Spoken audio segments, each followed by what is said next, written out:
I want to just kind of have a casual conversation, a fireside chat, if you would. Kind of a serious thing. All right. It's all of you young men out there. And yes, even you that identify as a man. There's responsibilities and expectations that come along with being a man. Also, maybe stereotypical, but it is, as they say, as it is. What's got me worried today is everybody wants to just be whatever they want to be. You be you. Whatever makes you happy. That's the one that bothers me. What about everybody else? What about your family? Does your needs succeed everything else?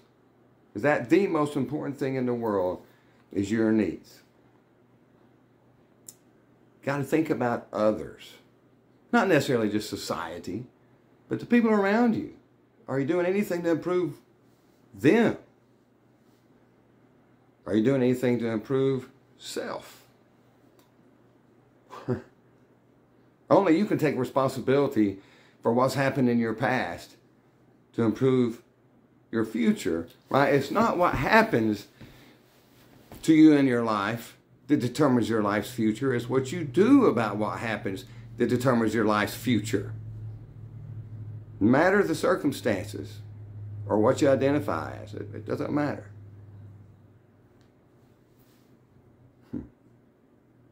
I have a little story here, so I won't go into it in depth on the video because there's plenty of typed on the banner, whatever it is, on Facebook or LinkedIn or wherever you're seeing this.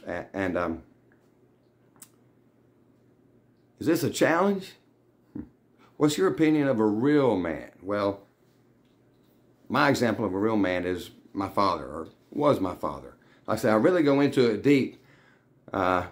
Everything that he went through, everything that he did, something sticks in my mind. Something about him and using mechanics to help aid general labor practices, right?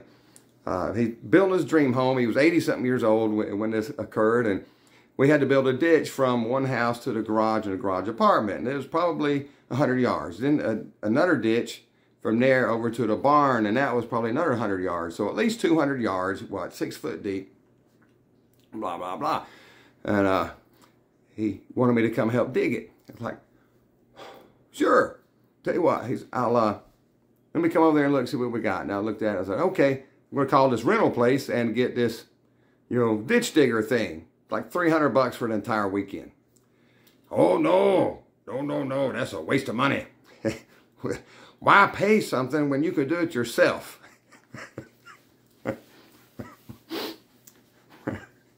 I still don't agree with that. But I know where he's coming from. If you see his past, you'll know why. Hence why I talked about where he was born in poverty. All right, and how he's looked down upon. He's depressed. Not depressed. Probably never. But oppressed. Yes, I said oppressed. Can a white man with white privilege be oppressed? Absolutely. Especially 1850, 1900, 1910. If you weren't rich, if you weren't a slave owner, you were looked down upon as if you were a slave, an indentured servant. You were worthless. I'm amazed they let us vote, to tell you the truth.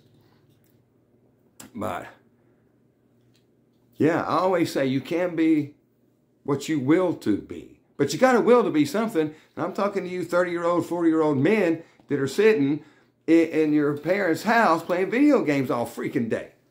What good is that doing to anybody? Oh, well, I've got attention and deficit disorder. My dad had diabetes before he had arthritic hands. He was still slinging a freaking hammer and he wasn't on a disability check. Are you going to live off the government the rest of your freaking life? What? That's another form of slavery, because the government will control you. And I'm not going into this conspiracy thing, but they tell you what you can eat, not when you can eat, but where you can live, what you can do. You get a limited amount of money that is never going to be enough. And that's others paying for that, by the way. Us. The people that are working. That are able to work. Even though my dad's being fed through a tube in a wheelchair, he can still wash the dishes. He can still clean the table off, lean over, do that.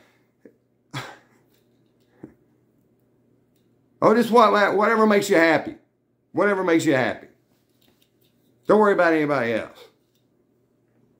If you're just sitting there getting a check, or if your mother is still paying for everything and you're not living off a government check, that's still affecting other people.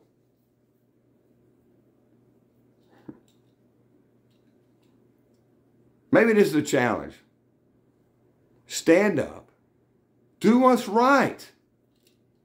You can be happy. In fact, you usually feel better, I know I do, and millions of others, when you help other people, when you contribute to something, when you contribute to society, when you create something, when you help grow something. That's when you feel happy. Not sitting at home on your ass, playing a video game, or watching Netflix for 24 hours a day. Grow a garden. If you're living home with mama, you're 30, 40 years old, go plant a garden. Boy, wouldn't that be awesome? You know how happy that would make her? And you're contributing to something. Hey, the way the world's going, we all may need to be planting gardens. In fact, large crops, if you know what I mean. So, sorry for the rant today, but just something got in me. I gotta get this out. And I was nice about it. Just the way everything's going, I'm worried. I'm worried for my children and their future. And if you affect that, because really, I say it all the time, but I mean it, because you were born of greatness and for greatness. All right, so go prove it. Amazing.